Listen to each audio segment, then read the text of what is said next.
오전 11시 47분. 박영미의 집 경찰차 세대와 앰뷸런스 그리고 법의학자들. 박영미는 어질러진 바닥 위에 누워 있었다. 이미 시각이 경직되어 있었다. 목에는 손자국이 선명했다. 누군가 목을 졸라 죽인 거였다. 그 순간 손잡아, 손잡아. 비명 같은 울음. 경찰관들이 놀라서 고개를 들었다. 침실 구석쇠장에서 초록색 앵무새가 미친 듯이 울고 있었다. 몸을 흔들며 날개를 퍼덕거렸다. 손잡아, 손잡아. 울음이 멈추지 않았다. 마치 누군가를 불러내는 듯, 마치 비명을 지르는 듯. 새도 데리고 가? 신임 경찰관이 물었다. 유품으로 처리하지 말고 증거 보관용으로. 형사 이준호가 명령했다.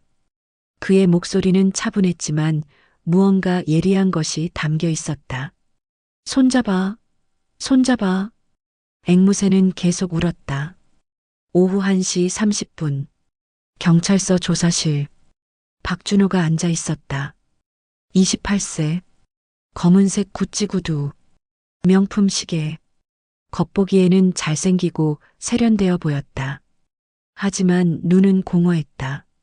박준호, 당신 어머니 박영미가 언제 마지막으로 본 건 언제입니까? 형사 이준호가 천천히 물었다.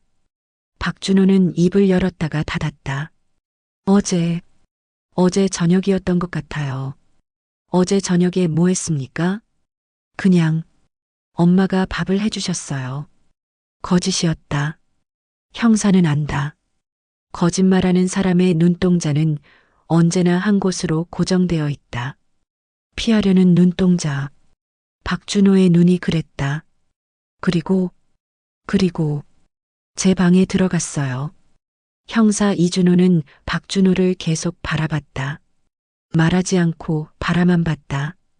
그 침묵이 1분 30초 정도 지났을 때 손잡아, 손잡아.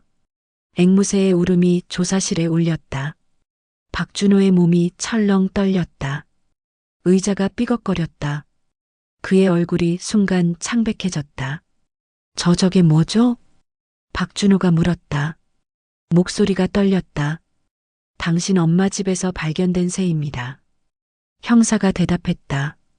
손잡아, 손잡아. 또 울었다. 박준호는 손가락을 벌렸다 쥐었다를 반복했다. 우리 엄마가 그 새를 기르셨어요? 예. 언제부터인지 아세요? 박준호는 대답하지 않았다. 손잡아, 손잡아. 또 울었다. 이번엔 더 크게, 더 절박하게, 마치 누군가를 부르는 듯이. 박준호의 손이 더 심하게 떨렸다. 그 새는 왜 여기 있어요? 증거물입니다. 형사가 대답했다. 이 새가 어젯밤 뭔가를 봤을 수도 있으니까요. 박준호의 얼굴에 핏기가 완전히 사라졌다. 손잡아, 손잡아. 형사는 새를 바라봤다. 새는 박준호를 바라보며 울었다. 마치 증언하듯이. 박준호, 당신이 어제 저녁 몇 시에 집을 나갔습니까? 제가 뭘 한 것 같은 톤으로 물어보네요. 박준호가 갑자기 목소리를 높였다. 우리 엄마가 자연사한 거 아니에요? 의사가 그렇게 말했잖아요. 형사는 웃지 않았다. 웃음기가 없는 얼굴로 박준호를 바라봤다. 자연사요? 네. 심장마비였어요. 손잡아, 손잡아. 또 울었다. 이번엔 박준호가 비명을 지를 뻔했다. 손으로 귀를 틀어막았다. 저 새 왜 자꾸 저러는 거예요? 모르겠어요? 형사가 차분하게 물었다. 그럼 이건 어때요? 형사가 테이블 위에 한 장의 봉투를 내밀었다. 그 안에는 현금이 들어 있었다. 깨끗한 지폐들. 도합 3,700만 원. 박준호의 눈이 커졌다. 이건 어디서? 당신 옷주머니에서 발견된 겁니다. 어젯밤 당신이 입고 있던 옷에서요. 경찰에 연락하기 전에요. 박준호는 대답하지 못했다. 그리고 이것도. 형사가 또 다른 봉투를 내밀었다. 그 안에는 자국이 남아있는 목걸이가 들어 있었다. 박영미가 목에 걸고 있던 것. 법의학적 감정 중입니다만 이 자국들은 손가락 자국으로 보입니다. 형사의 목소리는 여전히 차분했다. 하지만 그 말들은 박준호의 가슴을 내려찍는 망치처럼 들렸다. 손잡아, 손잡아. 또 울었다. 그 새는 멈추지 않았다. 저 새는 계속 같은 말만 하는데 무슨 의미인지 모르겠어요. 형사가 말했다. 손잡아, 손잡아. 뭔가 의미가 있는 것 같은데. 혹시 아세요? 뭘 의미하는 말인지? 박준호는 입을 열 수 없었다. 조사실에 울리는 앵무새의 울음. 손잡아, 손잡아. 그것은 증언이었다. 아직 아무도 모르는 진실의 증언. 오후 2시 30분. 경찰서 조사실. 형사 이준호는 박영미의 고모를 맞이했다. 60대 중반의 여인. 눈이 부어 있었다. 조카딸을 잃은 슬픔이 얼굴에 묻어 있었다. 박영미님과 어떤 관계셨습니까? 조카딸입니다. 정말 착한 아이였어요. 고모는 손으로 입을 막고 울었다. 어제는 어디 계셨습니까? 집에서 TV 봤어요. 밤 9시쯤 자러 들어갔고 이준호는 메모를 했다. 그리고 조용히 일어섰다. 감사합니다. 한 가지만 더. 그는 작은 케이지를 들고 왔다. 그 안에 초록색 앵무새가 앉아 있었다. 이 새를 아세요? 고모는 고개를 저었다. 아니요. 처음 봐요. 조카딸이 새를 키웠었어요? 손잡아, 손잡아. 앵무새가 울었다. 고모는 놀라서 손을 쥐었다. 어머, 시끄럽네요. 뭔 새가 이렇게. 앵무새는 이미 조용해졌다. 평온한 표정으로 고모를 바라봤다. 마치 그 울음이 거짓이었던 것처럼. 오후 3시, 조사실, 박영미의 이웃, 박 여사, 70대, 선글라스를 끼고 있었다. 박영미 씨랑 자주 뵀나요? 그럼요. 같은 아파트 살면서 10년을 이웃으로 지냈어요. 정말 조용하고 좋은 분이었어요. 어제는 뭐 하셨어요? 어제는 오후에 인사했는데 뭐 특별한 건 없었어요. 이준호는 다시 앵무새 케이지를 꺼냈다. 이 새 본 적 있어요? 아니요. 처음 봐요. 손잡아, 손잡아. 앵무새가 또 울었다. 매우 강하게. 박 여사는 깜짝 놀랐다. 새가 왜 이렇게 울어요? 어디 아파요? 모르겠습니다. 감사합니다. 이준호가 앵무새를 데려갔다. 새는 이미 조용해졌다. 오후 4시 15분. 조사실. 박영미의 남동생. 55세. 신경질적인 눈빛. 당신은 어디 계셨습니까? 일을 마치고 집으로 가는 길이었어요. 근데 갑자기 경찰이 온다고 해서. 어제 누님 집에 방문하신 적은 있어요? 없어요. 한 달은 안 본 것 같은데. 이준호는 침묵했다. 그리고 앵무새를 꺼냈다. 이 새를 본 적 있으세요? 없어요. 손잡아, 손잡아. 앵무새가 울었다. 박영미의 남동생은 눈을 찡그렸다. 시끄러운 새네. 새는 바로 조용해졌다. 오후 5시. 경찰서 회의실. 형사 이준호와 경사 김민수, 신임 경찰관 이수진이 모였다. 테이블 위에는 조사 기록들이 있었다. 고모, 이웃, 남동생, 그리고 앵무새의 반응 기록. 고모님 앞에선 어떠셨나요? 이수진이 물었다. 조용하다가 울었는데 바로 그만뒀어. 이웃 박 여사는 어때? 역시 비슷해요. 남동생? 울었지만 바로 조용해졌어요. 새가 반응을 못하는 것처럼 보였어요. 이준호는 화이트보드에 3명의 이름을 적었다. 그리고 박준호 옆에는 큰 동그라미를 그렸다. 그런데 박준호 앞에서는요? 이수진이 조심스럽게 물었다. 이준호는 영상을 틀었다. 조사실 장면. 박준호가 앉아 있는 모습. 손잡아, 손잡아. 앵무새의 울음. 박준호의 손가락이 떨린다. 얼굴이 창백해진다. 눈동자가 흔들린다. 손잡아, 손잡아. 더 크게 울었다. 박준호는 귀를 틀어막는다. 하지만 그 울음은 계속 들린다. 그의 어깨가 움쩍거린다. 영상이 끝났다. 회의실에 침묵이 흘렀다. 뭔가 다르다. 경사 김민수가 중얼거렸다. 네, 다릅니다. 이준호가 말했다.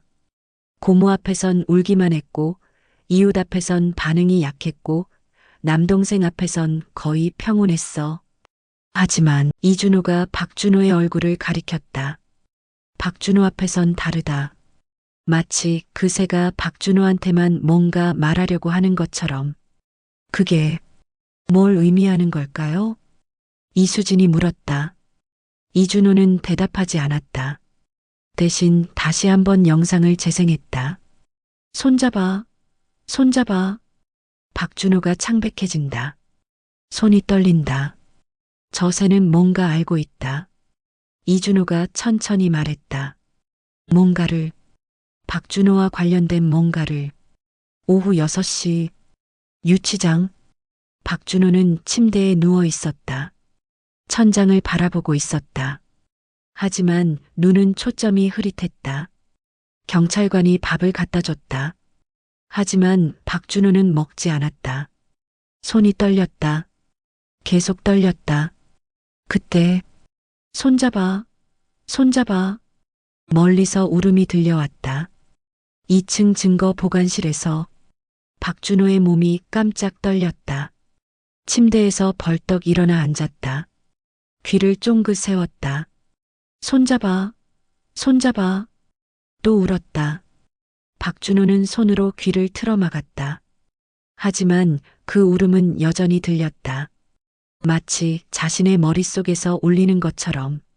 손잡아, 손잡아. 박준호는 침대에서 일어나 간방 벽에 얼굴을 대고 서 있었다. 어깨가 흔들렸다.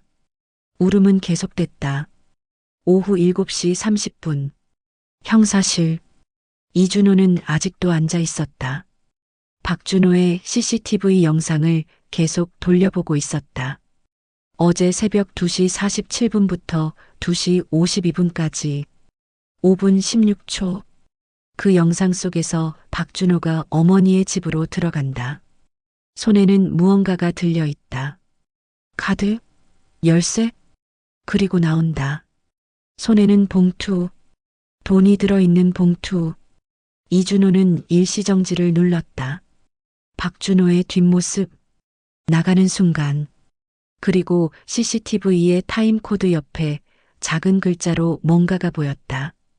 카메라 앵글 때문에 집안 구석이 살짝 보인다. 그 구석에 세 장 안에 앵무새.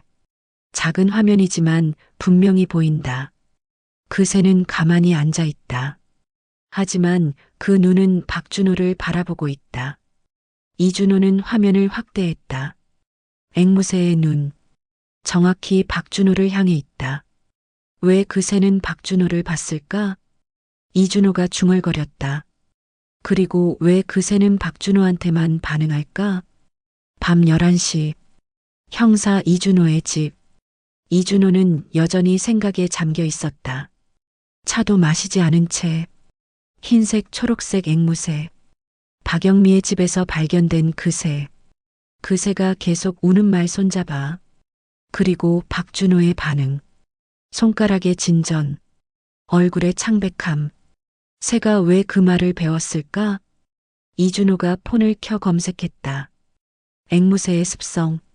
새들이 어떻게 말을 배우는지 반복적으로 들은 말들을 학습한다. 그렇다면 손잡아는 박영미가 자주 하던 말.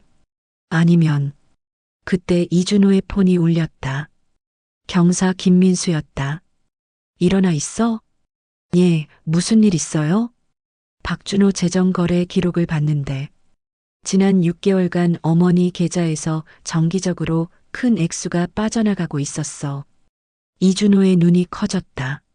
얼마나요? 매월 500만 원에서 1000만 원 사이. 도박장 결제 기록이랑 거의 일치해. 이거 아들이 어머니 돈을 훔친 거 아닐까? 이준호는 대답하지 않았다. 저도 그렇게 보이는데 그 앵무새가 걸리네요. 대신 CCTV 영상을 다시 들었다. 어젯밤 박준호가 나오는 그 5분. 그 손에 들린 봉투.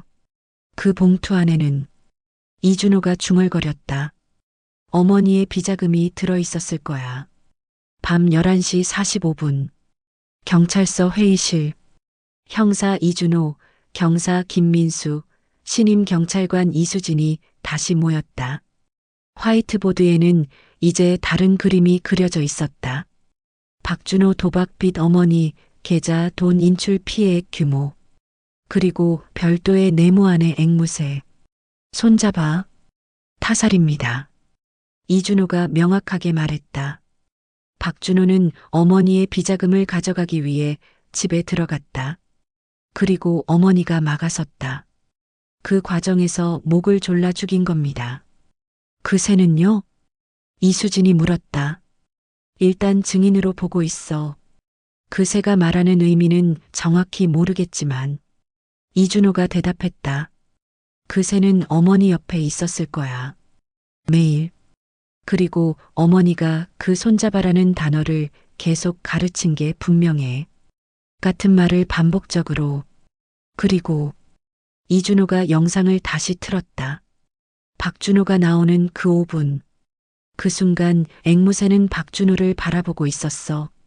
그 새는 알고 있어. 자신의 주인을 죽인 사람이 누군지. 회의실이 조용해졌다. 손잡아, 손잡아. 2층에서 또 울었다. 앵무새는 밤새 울었다. 마치 증언하듯이. 오전 9시. 경찰서 조사실. 박준호가 다시 앉았다. 변호사도 함께였다. 30대 중반의 젊은 변호사. 안경을 쓰고 있었고 표정은 엄숙했다. 우리 의뢰인에게 계속 같은 질문만 하고 계십니다. 법적 절차를 따르시기 바랍니다. 변호사가 말했다. 이준호는 미소 지었다.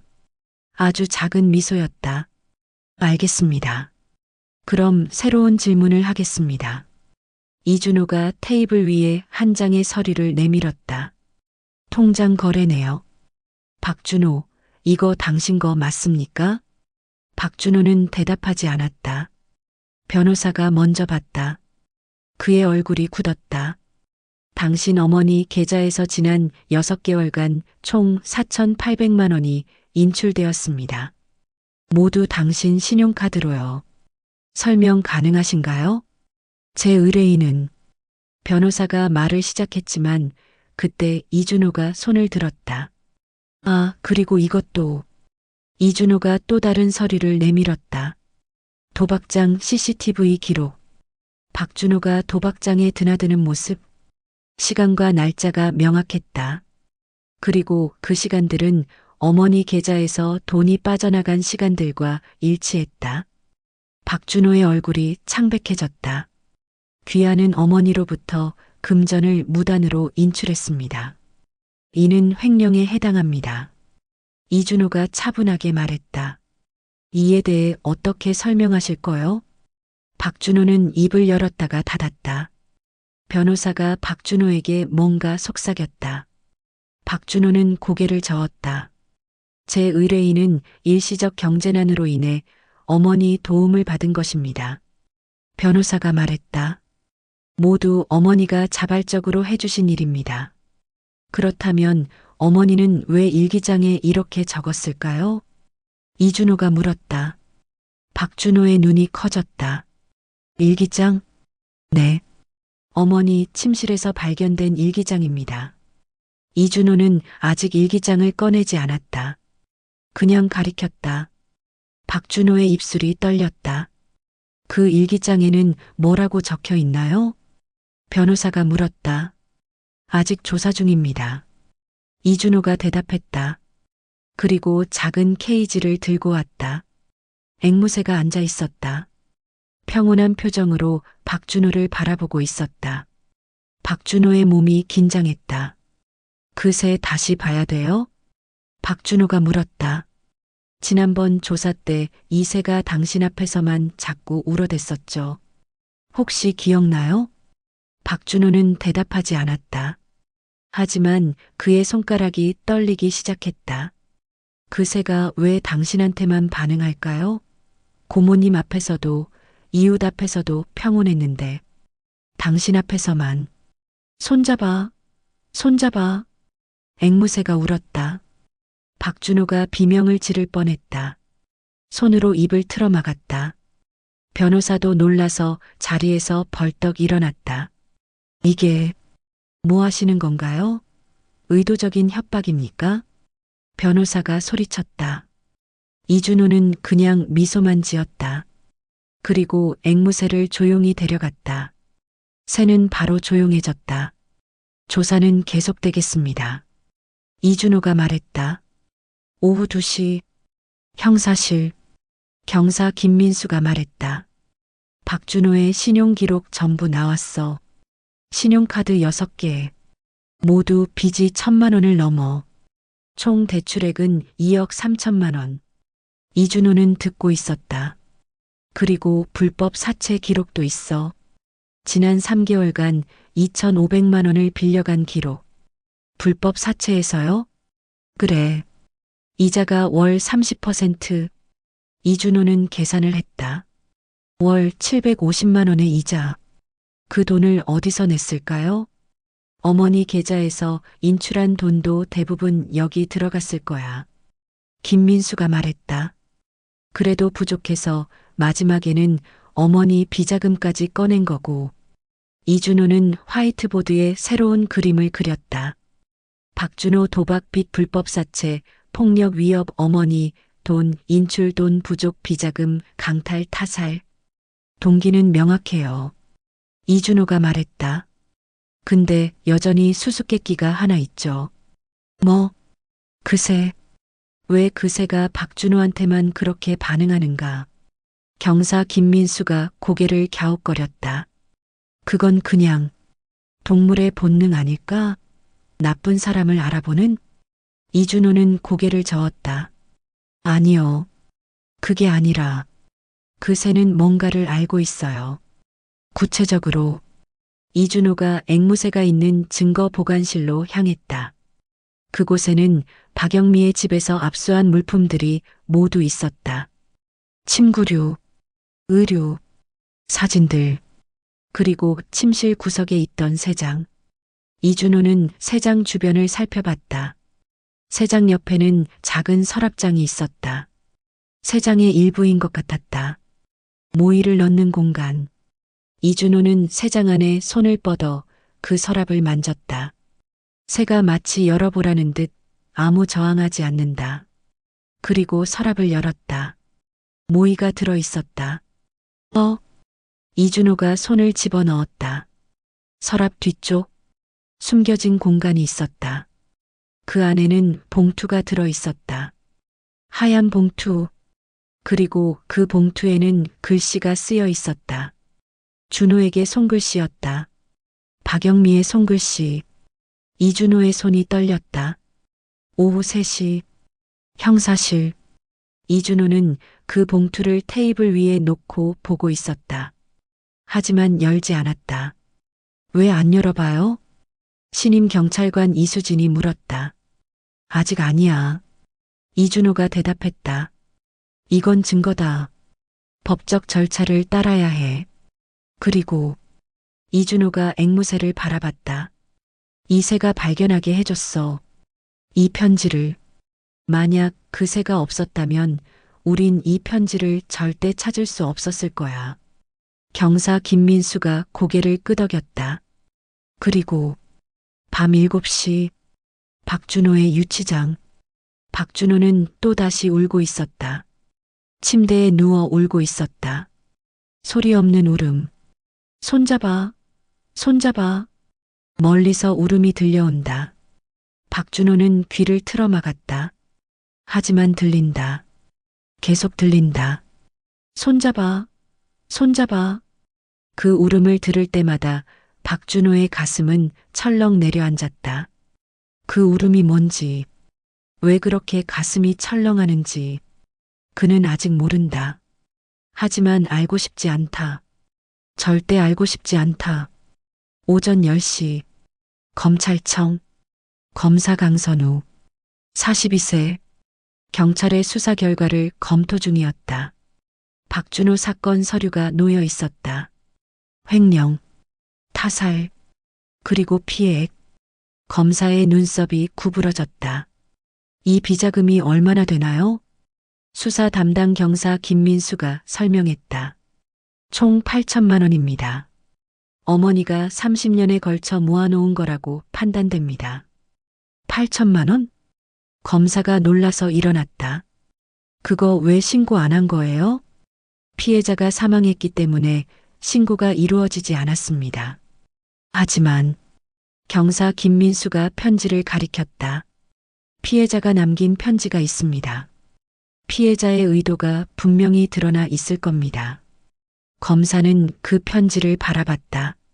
아직 열려있지 않은 봉투. 이건 증거니까 법정에서 열어야 하나요? 경사 김민수가 물었다. 검사는 고개를 끄덕였다. 네. 피해자의 유언장 성격이니까 법정에서 공식적으로 개봉해야 합니다. 오후 2시 형사실. 형사 이준호는 한 명의 손님을 만나고 있었다. 박영미의 오래된 친구 정순이. 눈이 부어 있었다.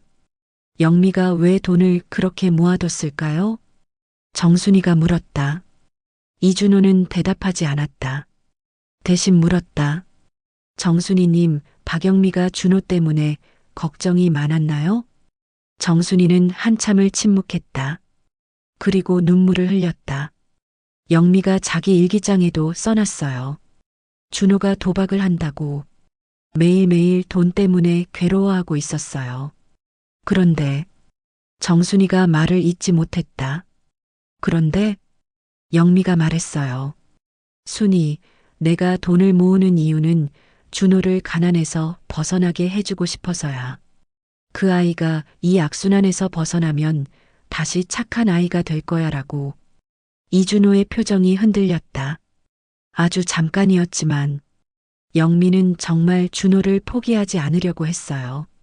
마지막까지. 정순이가 울었다. 오후 4시 증거 보관실. 이준호는 박영미의 유품들을 다시 정리하고 있었다. 침구류, 의류, 사진들, 그리고 앵무새가 있던 세장. 세장 옆 작은 서랍장에는 이제 아무것도 없었다. 이준호는 세장을 자세히 살펴봤다. 그리고 그 안에 앵무새를 봤다. 새는 평온하게 앉아 있었다. 초록색 깃털, 밝은 눈. 너 알고 있지? 이준호가 중얼거렸다. 어머니가 너에게 뭘 가르쳤는지, 왜 자꾸 그 말만 반복하는지. 손잡아, 손잡아. 새가 울었다. 밤 8시 검찰청 회의실. 검사 강선우와 경사 김민수, 형사 이준호가 모였다. 이 사건은 명확한 타살입니다. 검사가 말했다. 동기도 있고 정황 증거도 충분하고. 다만 검사가 편지를 가리켰다. 이 편지가 문제입니다. 이건 법정에서 개봉해야 합니다. 피해자의 유언장 성격이니까요. 그리고 법정에서 개봉했을 때 피고인에게 준 영향력이 엄청날 거예요. 이준호는 고개를 끄덕였다. 예. 이 편지가 결정적인 역할을 할 것 같습니다. 그런데 한 가지 아직도 해결 안 된 게 있죠. 검사가 물었다. 그새예요. 왜 그새가 피고인한테만 반응하는지 아직도 잘 모르겠습니다. 그러나 일단 저희는 내일 법정을 최우선으로 준비할 겁니다. 오전 11시 법원 1심 공판. 박준호 타살 사건. 판사, 검사, 박준호와 그의 변호사가 모두 앉아 있었다. 검사가 일어섰다. 피고인은 피해자의 비자금을 강탈하기 위해 피해자 집에 침입했습니다. 피해자가 이를 막자 목을 졸라 살해했습니다. 피해자 계좌에서 무단 인출한 돈만 해도 4,800만 원입니다. 그 외 비자금 8천만 원까지 고려하면 검사가 법정을 바라봤다. 총 1억 2,800만 원의 모친 학대와 횡령입니다. 그리고 무엇보다 중요한 것은 검사가 작은 케이지를 들어 올렸다. 앵무새가 앉아 있었다. 이 증인입니다. 박준호의 얼굴이 창백해졌다. 피해자의 앵무새는 법의학적 증거는 아니지만 심리적 증거로는 매우 중요합니다. 이 새는 어젯밤 피고인이 피해자를 살해하는 모습을 지켜봤을 가능성이 높습니다. 그리고 피해자가 매일 해주던 말. 검사가 케이지를 더 가까이 했다. 손잡아, 손잡아. 앵무새가 울었다. 박준호가 비명을 지를 뻔했다. 피해자가 남긴 편지도 있습니다. 이 편지는 법정에서 개봉하겠습니다. 검사가 봉투를 들었다. 이 편지가 피고인의 범행 동기를 더욱 명확하게 할 것입니다. 판사가 검사를 바라봤다. 그럼 지금 개봉하겠습니다. 모두 주목했다. 검사가 조심스럽게 봉투를 뜯었다. 그 안에서 편지가 나왔다. 여러 장. 그리고 또 다른 것도 나왔다. 통장책. 그리고 상속 관련 서류들. 검사의 눈이 커졌다. 오전 11시 30분. 법원 법정. 검사가 편지를 펼쳤다. 손이 미세하게 떨렸다. 법정의 모든 사람이 주목했다. 편지의 첫 장. 준호에게. 이 편지를 읽고 있을 때쯤 너도 노기와 많이 친해져 있겠지? 판사가 앞으로 몸을 숙였다. 변호사도 표정이 굳었다. 엄마가 이 편지를 쓴 이유는 간단해. 너한테 전해주고 싶은 게 있거든. 검사가 천천히 읽어나갔다. 준호, 넌 알고 있니? 엄마가 왜 노기를 키우기 시작했는지. 박준호의 몸이 경직됐다. 손이 탁자 아래에서 떨렸다.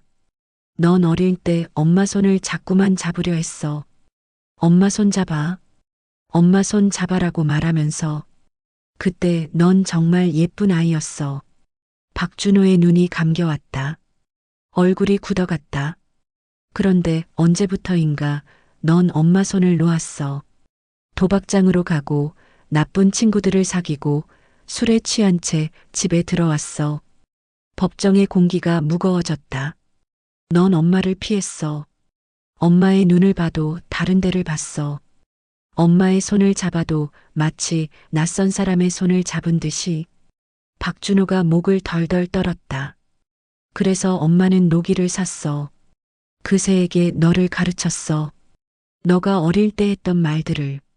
검사의 목소리가 낮아졌다. 손잡아. 이 말. 엄마가 그 새한테 수백 번, 수천 번을 가르쳤어. 그 새가 그 말을 울 때마다 엄마는 너를 생각했어. 끊어진 가족의 손을 다시 잇고 싶었어. 그 새를 통해서라도. 박준호가 흐느끼기 시작했다. 하지만 준호, 넌 여전히 엄마의 손을 놓고 있었어. 이번엔 정말 가난에서 벗어나라고, 이 악순환을 끝내라고 모아준 엄마의 돈까지. 박준호가 얼굴을 손으로 틀어막았다. 그래도 엄마는 네가 돌아오길 바라고 있어. 마지막까지. 너가 노기의 울음을 들을 때마다 그 말들이 다시 우리를 이어줄 수 있으면 좋겠어. 엄마는 절대 너를 포기하지 않을 거야. 손잡아. 다시 엄마 손 잡아라고. 사랑해, 우리 준호. 엄마 선물 받고 우리 다시 노기와 행복해지자. 편지는 거기서 끝이었다. 법정이 조용해졌다. 심지어 새도 울지 않았다.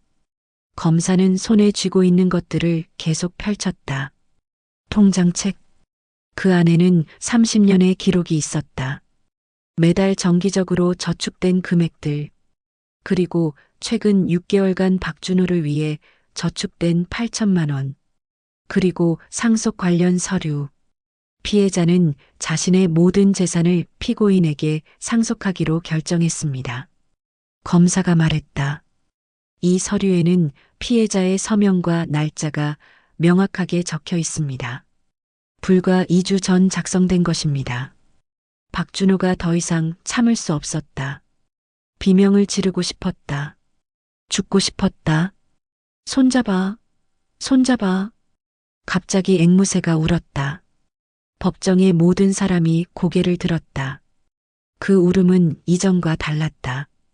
더 크고, 더 절박하고, 더 애절했다. 마치 죽은 어머니가 아들을 부르는 것처럼. 박준호는 그 울음을 들을 수 없었다. 손으로 귀를 틀어막았다. 하지만 들렸다.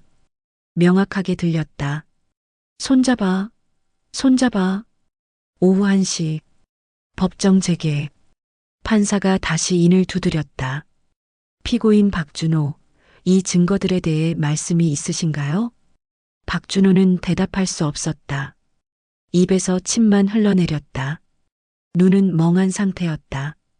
변호사가 박준호를 바라봤다.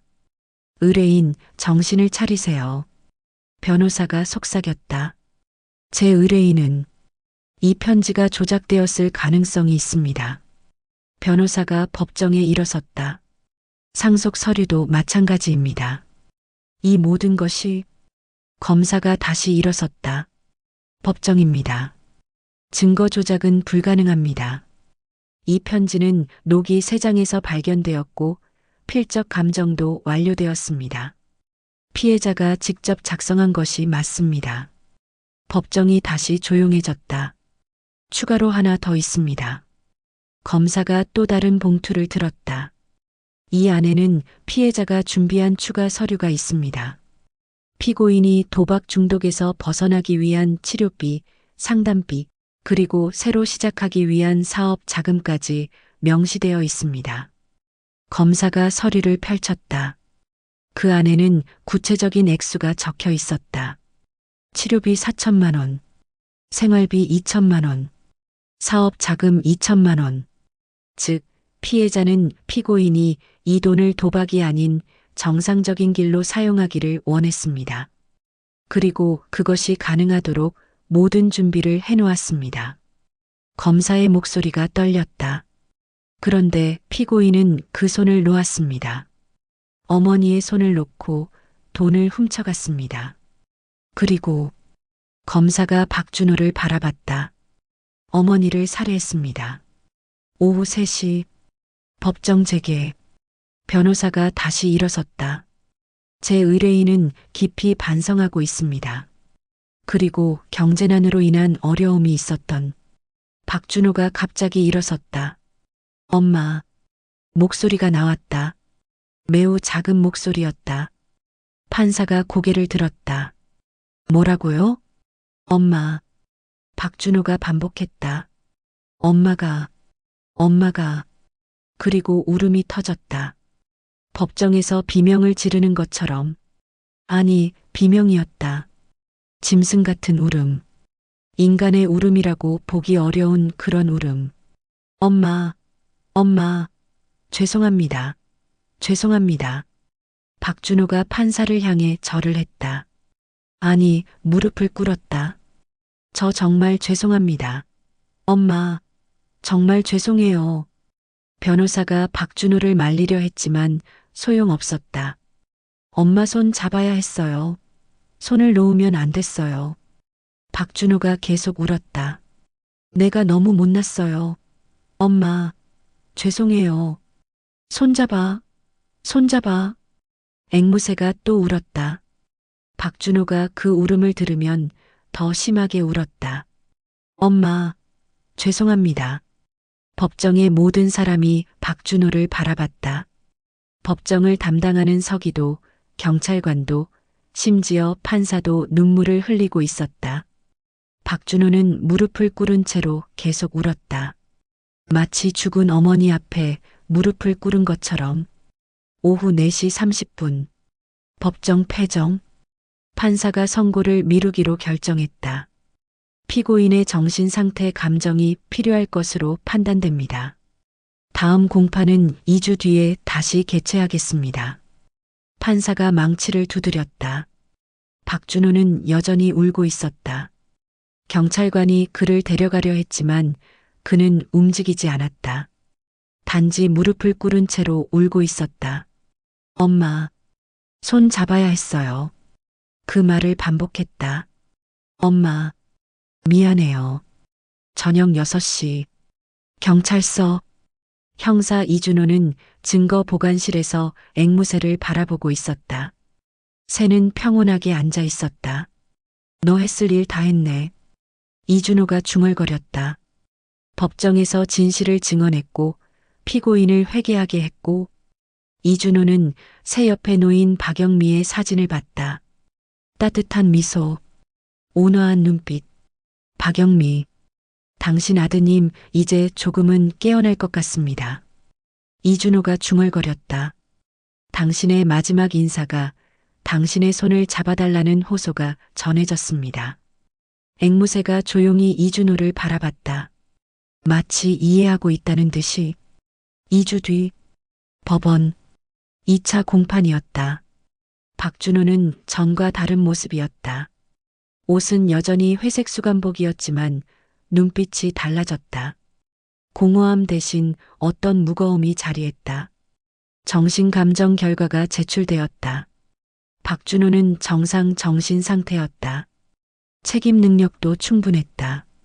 피고인 박준호, 당신이 하고 싶은 말이 있으신가요? 판사가 물었다. 박준호는 천천히 일어섰다. 변호사가 말리려 했지만 박준호는 손을 들었다. 말씀드리겠습니다. 박준호의 목소리는 작았지만 명확했다. 저는 제 죄를 인정합니다. 변호사가 눈을 크게 떴다. 모든 죄를 인정합니다. 횡령도 타살도 모두 제가 한 짓입니다. 박준호가 법정을 바라봤다. 제 어머니는 저를 사랑했습니다. 목소리가 떨렸다. 그 사랑을 깨닫기까지 30년이 걸렸습니다. 그동안 제 어머니는 저를 위해 얼마나 많은 것을 준비했는지 몰랐습니다. 박준호가 편지를 바라봤다. 판사 옆에 놓여 있는 그 편지. 제 어머니는 저를 포기하지 않으셨습니다. 마지막까지. 박준호의 눈에서 눈물이 흘러내렸다. 저는 그 손을 놓았습니다. 그런데 변호사님은 이미 다 알고 계실 겁니다. 제 죄가 얼마나 크고 제 형벌이 얼마나 무거워야 하는지. 박준호가 판사를 바라봤다. 저는 어떤 형벌도 받을 준비가 되어 있습니다. 검사의 의견. 검사 강선우는 일어섰다. 피고인은 명백한 타살죄를 범했습니다. 그 동기는 모친의 재산 갈취입니다. 더욱 심각한 것은 피고인이 6개월에 걸쳐 모친 계좌에서 4,800만 원을 무단 인출했다는 점입니다. 검사가 서류를 들었다. 이는 단순한 금전 범죄를 넘어 친족에 대한 신뢰 배반입니다. 피해자는 그 돈을 사용해 피고인을 도와주려 했습니다. 하지만 피고인은 그 사랑을 짓밟고 어머니까지 살해했습니다. 검사의 목소리가 높아졌다. 피고인은 형법 250조 친족살인 범죄로 무기징역 이상을 선고받아야 합니다. 변호사의 의견. 변호사는 박준호의 어깨를 톡톡 두드렸다. 박준호가 어쨌든 일어서야 한다는 신호였다. 변호사가 일어섰다. 피고인은 도박 중독, 알코올 중독 등으로 인해 정상적인 판단을 하기 어려운 상태였습니다. 이는 미성숙한 상태에서의 범행입니다. 변호사가 말했다. 또한 피고인은 현재 깊이 회개하고 있습니다. 법정에서 본 바와 같이 피고인의 회개는 진정한 것으로 보입니다. 변호사가 박준호를 가리켰다. 피고인이 어머니의 사랑을 깨달은 것은 매우 중요한 변화입니다. 이는 재사회와의 가능성을 의미합니다. 변호사가 판사를 바라봤다. 따라서 일반적인 타살죄보다는 정상 참작을 고려한 유기징역을 청구합니다. 20년 이상 25년 이하의 유기징역이 타당할 것으로 판단됩니다. 박준호의 최후 진술. 판사가 박준호를 다시 바라봤다. 피고인, 최후 진술이 있으신가요? 박준호는 천천히 일어섰다. 손이 떨렸다. 다리도 떨렸다. 저는 제 어머니께 죄송합니다. 박준호가 말했다. 제가 드릴 말씀은 이것뿐입니다. 더 이상 변명하고 싶지 않습니다. 저는 제 죄가 얼마나 큰지 압니다. 박준호의 목이 메었다. 어머니가 30년을 모아주신 돈, 그 돈이 뭘 의미하는지 이제 압니다. 어머니가 노기에게 가르쳐 주신 말, 손잡아. 그 말이 뭘 의미하는지도 이제 압니다. 박준호가 편지를 바라봤다. 어머니는 제 손을 잡아달라고 하신 거였습니다. 가난의 손에서 벗어나라고, 도박의 손에서 벗어나라고, 그리고 다시 어머니한테 돌아오라고. 박준호의 눈에서 눈물이 주룩주룩 흘러내렸다. 저는 그 손을 놓았습니다. 아니, 끊어버렸습니다. 저는 지옥 같은 감옥에서도 이것보다 더 고통스러울 수 없습니다. 박준호가 판사를 바라봤다. 어떤 형벌이든 받겠습니다. 하지만 제발 한 가지만. 박준호가 앵무새 케이지를 바라봤다. 그 새만큼은, 노기만큼은 따뜻한 곳에서 잘 돌봐주세요. 박준호가 목을 다시 꿇었다. 그 새는 제 어머니입니다. 어머니가 남겨주신 유일한 선물입니다. 판사의 선고. 판사가 심각한 표정으로 망치를 들었다. 피고인 박준호에게 본 법정은 다음과 같이 선고합니다. 법정이 조용해졌다. 피고인은 친족살인죄로 징역 18년을 선고합니다. 박준호의 몸이 흔들렸지만 무릎을 꿇지 않았다. 또한 피고인이 무단 인출한 4,800만 원의 전액배상을 명합니다. 그리고 판사가 다시 한번 박준호를 바라봤다. 피고인의 어머니가 남기신 유산 및 상속금은 피고인이 출소한 후 사회복귀 프로그램에 사용되도록 적립됩니다. 이는 피고인의 회개와 재사회화를 위한 조건입니다. 판사가 망치를 두드렸다. 공판 종료. 법정을 나오는 박준호. 경찰관이 박준호의 팔을 잡고 유치장으로 향했다. 박준호는 뒤를 돌아봤다. 그곳에는 앵무새가 있었다. 형사 이준호가 케이지를 들고 있었다. 앵무새는 자기의 역할을 다 수행한 듯 더 이상 울지 않았다. 박준호는 멈추었다. 경찰관도 멈췄다. 박준호는 그 앵무새를 보며 한 번 더 울음을 터뜨렸다. 하지만 이번에는 절망의 울음이 아니었다. 깨달음의 울음이었다. 저녁 6시 경찰서 형사실. 형사 이준호는 서류 정리를 하고 있었다. 경사 김민수가 들어왔다. 수고했어. 네. 수고하셨습니다. 이준호가 대답했다. 이제 수사는 끝입니다. 법원이 판결했고, 근데 그 새는 어떻게 되나요? 신임 경찰관 이수진이 물었다. 이준호는 앵무새를 바라봤다. 그 새는 이제 특수동물 보호소로 옮겨질 거야. 법정 증인 동물로 기록될 테니까. 그럼 피고인은요? 18년을 살 거야. 그 후에 이준호가 중얼거렸다. 그 후엔 아무도 몰라. 교도소 방문실. 2주 뒤 박준호는 교도소의 방문실에 앉아 있었다. 마주보는 쪽은 비어 있었다. 누가 올 사람이 없었기 때문이다. 박준호의 주머니 안에는 한 통의 편지가 있었다. 어머니의 편지. 법정에서 복사본을 받았다. 박준호는 그 편지를 여러 번 읽었다. 매일, 하루에도 수십 번. 다시 엄마 손잡아. 편지의 마지막 문구. 박준호는 손을 펼쳤다. 자신의 손, 그리고 그 손의 손가락으로 무언가를 적기 시작했다. 벽에, 자신의 수감 번호 옆에. 글씨는 흔들렸지만 명확했다. 손잡아. 손가락으로 적은 글씨. 마치 어머니의 목소리를 따라 적는 것처럼.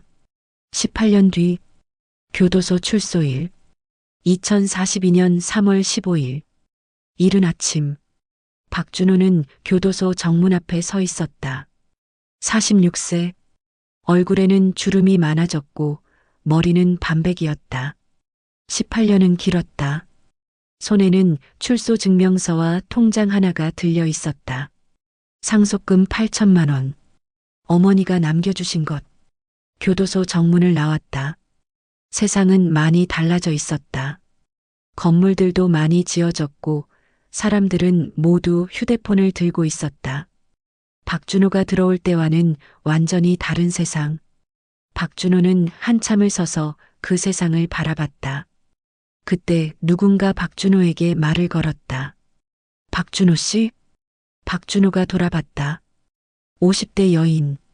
생소했지만 어딘가 친숙한 느낌이 들었다. 누구세요? 저는 보호소 담당자 윤미영입니다. 특수동물 보호소에서요. 여인이 자신을 소개했다. 혹시 이세 아세요? 윤미영이 사진을 보여줬다. 사진 속의 앵무새. 녹이었다. 하지만 이제는 매우 늙어 있었다.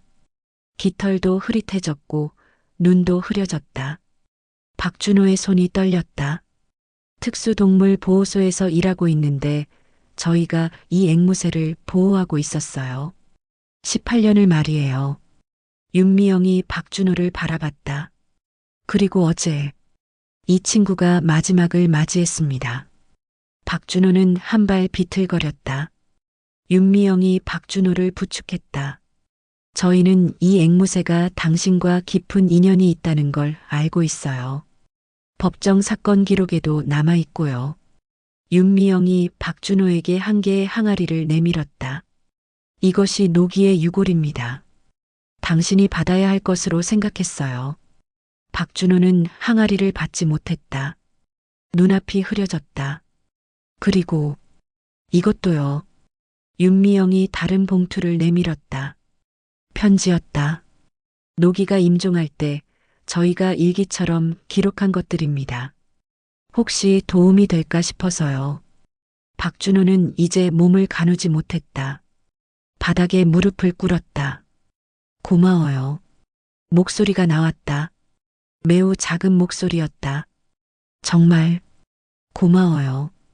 오후 2시 박영미의 묘지, 산 위의 조용한 묘지, 봄꽃이 피어 있었다. 박준호는 무덤 앞에 섰다. 18년 만에 처음으로 비석에는 어머니의 이름이 새겨져 있었다. 박영미, 1960년부터 2024년. 사랑하는 아들에게. 박준호는 무릎을 꿇었다. 아무 말도 하지 않고 오래도록. 손에는 여전히 앵무새의 항아리가 들려 있었다. 엄마. 목소리가 나왔다. 저 왔어요. 박준호가 무덤을 어루만졌다. 18년이 걸렸어요. 당신 손을 놓친 죄를 깨닫는데. 박준호는 가슴 주머니에서 종이를 꺼냈다. 이것은 법정에서 받았던 편지의 사본이었다. 이미 낡아져 있었고 많은 부분이 주름져 있었다. 18년간 계속 읽었던 편지. 네, 엄마. 이제 알아요. 무엇을 해야 하는지. 박준호가 앵무새의 항아리를 무덤 옆에 내려놓았다. 노기도 왔어요. 엄마 옆에 쉬러. 박준호의 손이 항아리를 어루만졌다. 18년 동안 엄마를 증언해줘서 고마워. 노기, 너가 없었으면 난. 박준호의 목소리가 끊어졌다. 1년 뒤, 도시의 한 골목. 박준호는 작은 상담센터를 운영하고 있었다. 도박 중독 회복센터라는 간판이 붙어 있었다. 그 안에는 여러 명의 사람들이 모여 있었다. 도박 중독에서 벗어나려고 노력하는 사람들. 박준호는 그들 앞에 서 있었다. 저는 이전에 도박 중독자였습니다. 박준호가 말했다. 제 어머니를 죽일 때까지 중독자였습니다. 사람들이 조용히 박준호를 바라봤다. 하지만 제 어머니가 남겨주신 것이 있습니다. 박준호가 사진을 들었다. 박영미의 사진, 그리고 노기의 사진. 이분은 제 어머니입니다. 돌아가실 때까지 저를 포기하지 않으신 분이죠. 박준호의 목소리가 떨렸다. 그리고 이것은 제 어머니가 남겨주신 앵무새입니다. 이 새는 18년을 살면서 저를 증언했습니다. 박준호가 각각의 사람들을 바라봤다. 여러분도 누군가의 손을 놓지 마세요. 그리고 여러분도 누군가의 손을 잡으세요. 제 어머니처럼. 그리고 이제는 저처럼. 의료센터요. 작은 정원. 박준호는 그곳에 한 그루의 나무를 심고 있었다. 나무 옆에는 작은 표지판이 있었다. 박영미 기념나무. 손잡아. 다시 누군가의 손을 잡아. 박준호는 나무 주변에 흙을 다졌다. 그때 한 명의 청년이 다가왔다. 20대. 박준호가 센터에서 도와준 한 명의 사람. 선생님, 이 나무는? 이 나무는 제 어머니예요. 박준호가 나무를 바라봤다. 제 어머니가 제 손을 잡아주신 것처럼 이 나무가 많은 사람들의 손을 잡아줄 거예요. 청년이 옆에 무릎을 꿇었다. 저도 함께 심어도 돼요? 박준호는 미소를 지었다. 18년 만에 진정한 미소였다.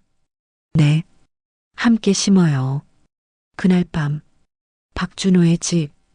박준호는 혼자 앉아 있었다. 책상 위에는 법정에서 받았던 편지가 놓여 있었다. 이미 수만 번 읽은 편지. 종이는 너덜너덜했고 글씨는 흐렸다. 하지만 박준호는 여전히 읽었다. 손잡아. 다시 엄마 손잡아. 편지의 마지막 문구.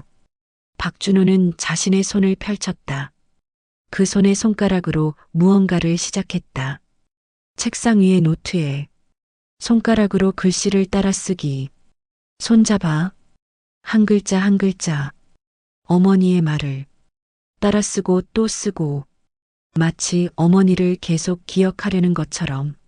5년 뒤 도박 중독 회복센터. 센터는 이제 3곳으로 늘어났다. 박준호는 매일 이곳에서 사람들을 만났다. 자신처럼 손을 놓은 사람들. 한 명의 중년 남자가 박준호를 찾아왔다. 제가 제 아들한테 해주고 싶은 게 있어요. 남자가 울며 말했다. 제 아들이 마약에 빠져 있는데 어떻게 해야 할까요? 박준호는 그 남자의 어깨에 손을 올렸다. 아들의 손을 놓지 마세요. 절대. 박준호가 말했다. 아무리 멀어 보여도, 아무리 끊어진 것 같아도. 박준호가 사진을 보여줬다. 박영미의 사진. 제 어머니는 저를 마지막까지 놓지 않으셨어요. 그리고 이것이. 박준호가 자신의 가슴을 손으로 가리켰다. 이것이 제가 돌아올 수 있는 이유가 되었습니다. 남자는 눈물을 흘렸다. 10년 뒤 새벽. 박준호의 집. 박준호는 더 늙었다. 은발이 많아졌고 손등에는 나이 주름이 깊어졌다. 하지만 눈빛은 여전히 맑았다. 그의 책상 위에는 이제 많은 편지들이 쌓여 있었다. 센터를 통해 도움을 받은 사람들이 보낸 편지들. 선생님 덕분에 제 아들이 돌아왔습니다. 저는 이제 6년째 깨끗하게 살고 있습니다. 감사합니다. 제 가족이 다시 손을 잡을 수 있었습니다. 박준호는 이 편지들을 읽으며 울었다. 감사의 울음이었다. 새벽 3시. 박영미의 묘지. 박준호는 여전히 묘지를 찾았다. 10년이 지났어도 이제는 무덤 옆에 앵무새의 항아리 옆에 많은 것들이 놓여 있었다. 센터에서 받은 편지들, 사진들, 그리고 여러 사람들이 놓아간 꽃들. 박준호는 무덤 앞에 무릎을 꿇었다. 엄마. 목소리가 나왔다. 이제는 늙은 목소리였다. 제가 했어요. 당신이 부탁하신 대로. 박준호가 편지들을 펼쳤다. 이 사람들이 모두 당신 때문에 손을 다시 잡았어요. 당신의 손을 통해서 저도 깨어났고 저를 통해서 남들도 깨어났어요. 박준호는 조용히 웃음을 지었다. 당신의 손은 절대 놓이지 않았어요. 엄마, 죽음 너머까지. 박준호의 손이 무덤을 어루만졌다. 마치 어머니의 손을 잡는 것처럼. 박준호의 마지막 일기. 박준호는 이제 56세였다. 센터를 운영한 지 10년. 그가 마지막으로 쓰는 일기장의 마지막 페이지. 18년을 살았다. 감옥에서. 그리고 10년을 더 살았다. 자유 속에서. 하지만 자유는 감옥보다 더 무거웠다. 왜냐하면 감옥에서는 단지 감옥살이만 하면 됐지만 자유에서는 엄마의 손을 계속 잡고 있어야 했기 때문이다. 하지만 이제 알아요. 이것이 진정한 해방이라는 것을. 20년 뒤 박준호의 집. 박준호는 이제 76세였다. 여전히 센터를 운영하고 있었고 이제는 많은 제자들이 그의 일을 돕고 있었다. 박준호의 임종. 박준호는 집에서 조용히 눈을 감았다. 친구들, 제자들, 도움을 받은 사람들이 곁에 있었다. 마지막 순간 그의 입술은 같은 말을 반복했다. 손잡아, 손잡아. 마치 어머니를 부르는 것처럼. 박준호의 장례식. 수천 명이 모였다. 자신들의 손을 잡아주었던 사람을 기리기 위해. 비석에는 이렇게 새겨졌다. 박준호. 1996년에서 2072년. 엄마, 손 잡아주셔서 감사합니다. 이제 저도 많은 손을 잡았습니다. 박영미 도박 중독 회복센터 현재. 이제는 10개 지점. 벽에 붙은 사진들. 박영미, 박준호, 그리고 노기. 그 아래에는 작은 글씨로 손잡아. 다시 누군가의 손을 잡아. 박영미 그리고 박준호. 그들의 손을 통해 10,000명이 넘는 사람들이 다시 일어섰습니다. 도시의 거리. 도박 중독에서 벗어난 한 여인이 그녀의 손녀 손을 잡고 걸어가고 있었다. 할머니, 이거 누구예요? 손녀가 센터의 포스터를 가리켰다. 박영미와 박준호의 사진. 그건 우리를 살려준 사람들이야, 우리 아가. 여인이 말했다. 엄마가 아들을 놓지 않은 것처럼 우리도 누군가의 손을 놓지 말아야 한다는 걸 보여준 사람들이지. 손녀는 고개를 끄덕였다. 할머니, 그럼 우리도 누군가의 손을 잡아야 해? 여인이 미소 지었다. 응. 우리도 손을 잡자. 오늘 이야기 마음에 닿으셨다면 구독과 좋아요로 응원해주세요. 여러분의 작은 관심이 다음 이야기를 이어가는 큰 힘이 됩니다.